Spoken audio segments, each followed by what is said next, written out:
Well, it's springtime here.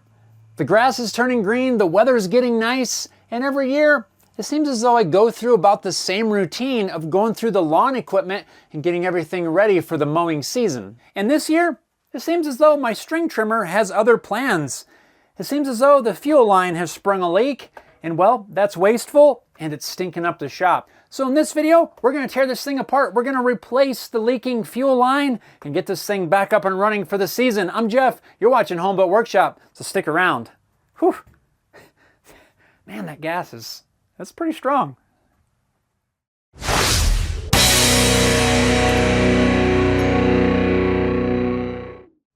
What's going on, everybody? Welcome to this episode of Home-Built Workshop. I hope all of you are having a great day. My string trimmer, it's leaking gas, it's stinking up the shop. We gotta fix that. Just so you know what we're working on, this is my trusty Troy-Bilt TB20CS string trimmer. I've had this thing for probably 15 years. It's been a great little machine, but it's got a bad leak. Now I wanna preface this by saying, if you don't have this exact model, but you need to do this type of repair on your machine, there's a pretty good chance that the procedure is gonna be very similar. Bolts will probably be in a little different spot. Maybe things might look a tiny bit different, but overall, the procedure is going to be very similar. So hopefully, if you've got a different machine and you need to make some sort of repair like this, hopefully this helps you out. But just keep in mind that things could be a little different, might look a little different. In general, it's going to be basically the same thing. This problem I'm having kind of showed its face at the end of the season last year. When I put this away for the season after the last use, for the next couple of days, I smelled a very strong gas smell. And at the time, I kind of just chalked it up to the fact that I probably splashed a little fuel on the machine while I was refueling it. And after a couple of days, well, the smell went away and I sort of forgot about it until now. I dug the trimmer out to get it ready for the year and I put just a little bit of gas in there, and it didn't take very long to figure out where that leak was coming from. You can probably see that I just put a little bit of gas in here. It's not very full whatsoever, but it only took a few minutes for me to start smelling some fumes, and I've noticed that this bottom fuel line right here is soaking wet with gas. Not so much on this upper one. I think there might be just a little bit of residual, but I believe something on this one is leaking. I don't know if it's the line itself, maybe this little connection right here. I'm not sure what it is, but we're going to tear this thing apart and figure that out. In order to see a little bit better kind of what's going on, I'm going to pull this back cover off just to get it out of the way. There's 4 screws that hold this on there. We're going to use a T20 Torx driver to remove those 4 screws.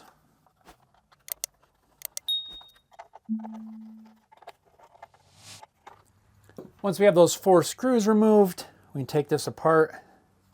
Inside here is where the air filter is located. Now would be a good time to give that a wash as well before we put this back together. All right, let's see what we have here, see if we can see anything. This next step might be a little bit tricky. Hopefully you can see that between this clear fuel line here and this black fuel line is this little connector. I want to separate the clear line from the black line, and I believe this should just pull apart. I have already tipped the tank, so the little bit of gas that was in here is now on the other side. There's no gas right here, so hopefully we should have a minimum amount of gas that comes out. There we go. That actually came apart really nice. So there's this little barbed connector right here. Now I think this is the line right here that's leaking. Now that you have that fuel line connected, you may be tempted to just grab it and pull it loose, but don't do that. Do not try to pull it out from this direction. It has to come out from the inside of the tank, because at the other end of this line should be a fuel screen and a weight. The weight helps keep the line in the bottom of the tank. That way it uses all of the fuel in the tank. Without the weight, the line could potentially float, work its way off of the bottom, and it's not going to use all of the gas in the tank. If you look right down in here, you see that black line. You want to reach in there and grab it with something that'll let you pull that up out of there. If you can reach it with your finger, just pull it up out.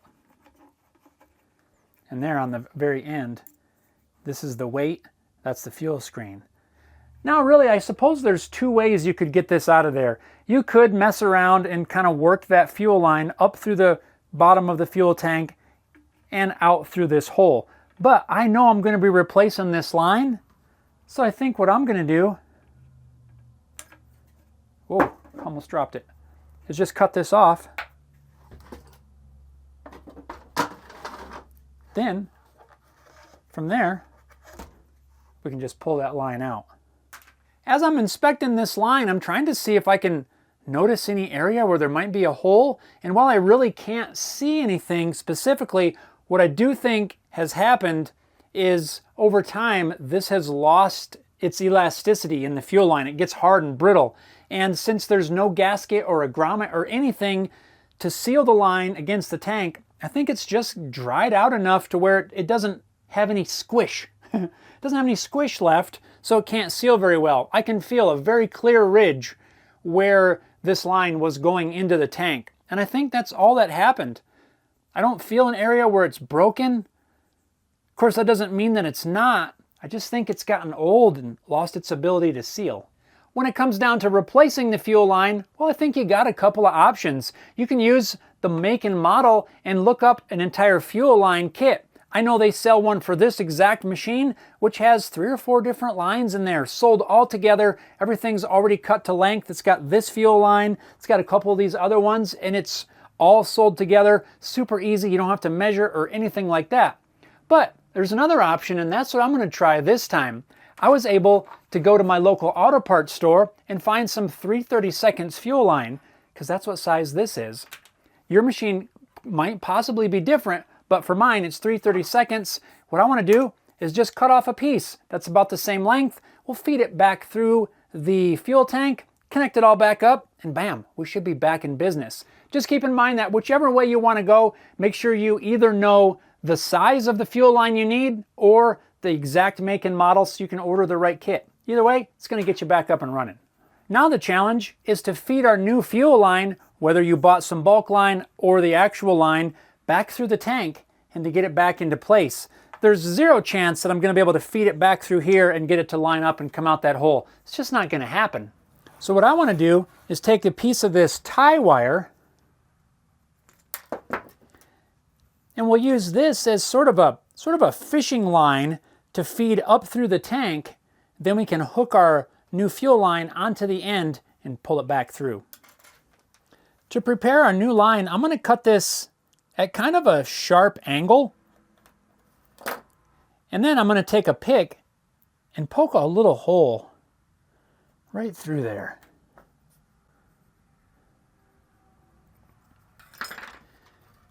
And that's going to allow us to then hook our piece of wire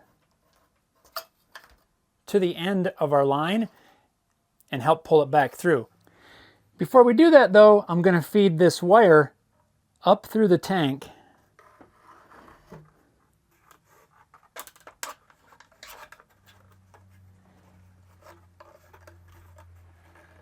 There we go. Now I want to cut my new piece of fuel line roughly to length now. I suppose you could always do it later, but at least this will just give me an idea. And since I cut a little piece off earlier, I'm going to add a little extra length back. Now we'll feed our wire back on there, and I'm going to fold that back over.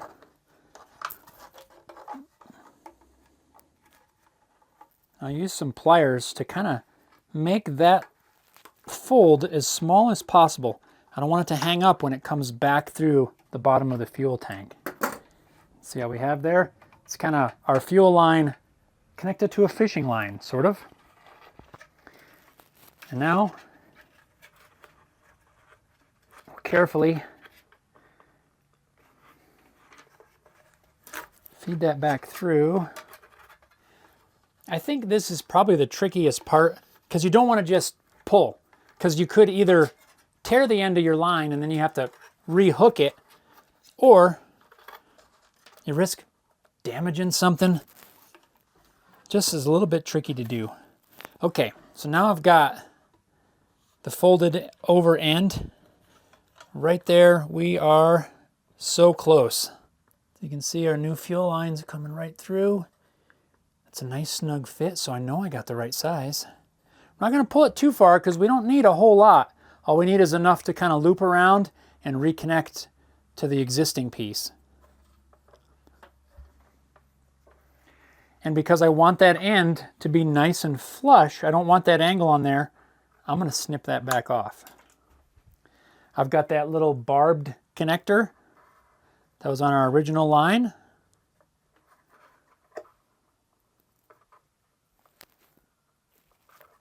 I'm going to push that back in place. We'll reconnect that to the other one. Sorry if my hands are in the way and you can't see. There's only so much room in here.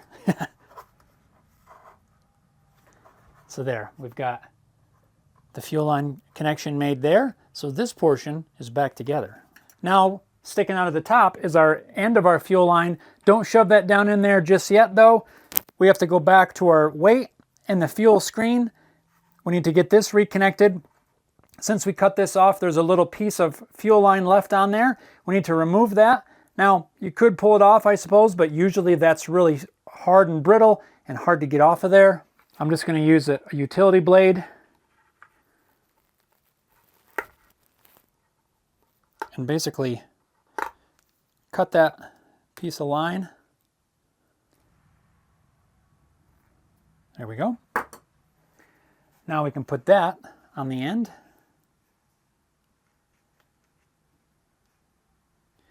And that is a snug fit. But you want to get it down all the way on because that's what holds this little screen in place. If that's able to lift up, then it can pull in fuel that doesn't pass through the screen. So we don't want that to happen. So just take your time, work that on there. Sometimes it helps to kind of thread it on almost, even though it's not really threaded.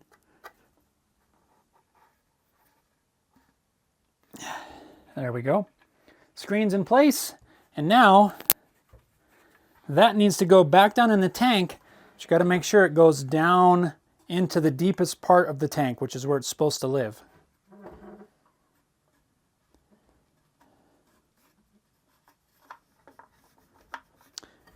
There we go. Probably can't quite see that, but it goes down in on this side of the tank and sits right down here at the bottom. Now, I'm going to put a little bit of gas back in here. Not a lot.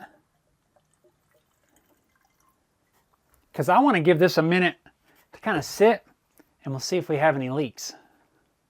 Since I know it was leaking on this side, I'm going to tip this a little bit just to get a little fuel up here. We'll have a little bit up here. Most of it will be down here. We can just kind of monitor this, see what we have going on. Well, as luck would have it, the line we just changed, perfectly dry, no leaks. But the line up above it that I thought just had residual gas on it earlier, the one that goes from the primer bulb back up into the tank, that one is sopping wet now. So I guess we got to change that one. I don't think this one's anywhere near as bad. It runs just from the primer bulb, kind of a return line up into the tank. That's so dried out that just, there's like no friction there whatsoever. No wonder everything's leaking. Just a side note, if you're having trouble with your primer bulb, now would probably be a good time to go ahead and change that as well.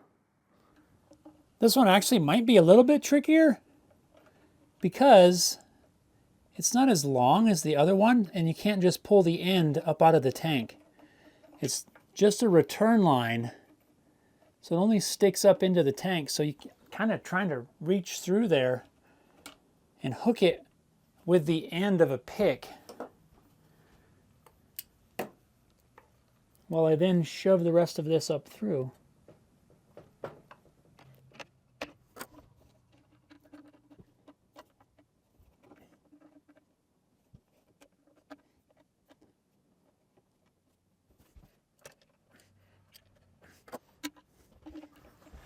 Well, I got the hose through, but now it's a matter of getting it out of the tank.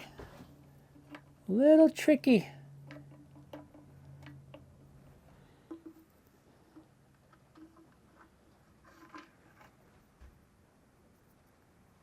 There's our line. I don't know if you can see on the end of that, there's that little nub, which is actually just a fitting. It's probably on there for the sole purpose of keeping this line from pulling back out of the tank. Really, now installation is going to be the same as removal, just reversed. I'm going to cut this line, remove this little nub. I'll cut a new piece of fuel line that's about the same length, just like we did before. Feed it back through using our wire. All that should be good to go.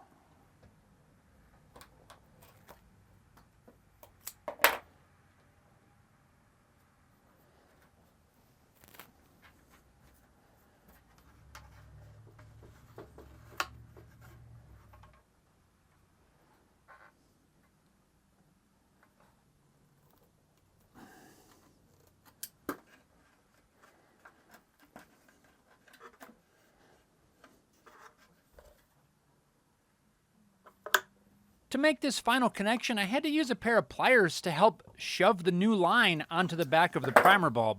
All right, take two. I'm going to tip the tank so that the fuel that's in there can run toward that side. All right, you can see right here, we've got some fuel on this side right over the fittings. In fact, I'll tip it a little again. Make sure we got plenty. It is dry as can be. Nothing. Ah, that's great. No leak. So maybe it was just this little line that was leaking before. Maybe this other one was fine, but now they're both brand new and they're both leak-free. Now that our fuel lines are leak-free, we'll just button this up by putting on that back cover. And now my weed trimmer, it's ready to go for the season. We're not leaking gas anymore. We're not going to be wasting fuel, stinking up the shop, causing any sort of gas fumes, fire hazards, none of that. Problem solved. Really not a hard thing to take care of if you have a leaking fuel line on your trimmer or lawnmower or whatever it is. Most of the time, those repairs are really pretty simple. Hopefully this helped you out. Again, Troy-Bilt TB20CS and similar machines. I don't know what all machines are exactly similar to that, but very similar procedure anyway. So I hope you found this video helpful and you were able to get your equipment back up and running. I have a whole playlist of different videos just like this one where I've serviced equipment for the season, lawnmowers, small engines, that sort of thing. I'm going to put a link down in the description to that playlist. Maybe there's something in there that can help you get your equipment ready to go. Thanks a lot for watching, everyone. I'm going to go try this out now. We'll see you next time. Trimmer, you better not be leaking any more gas out of there. Nope, still dry. Whew, but yeah, those fumes, it's pretty strong. I better open up the windows or something. Oh, I bet I'm going to need to put some new line on here too before we go trim much. Good thing I got a video for that. It's linked down in the description as well.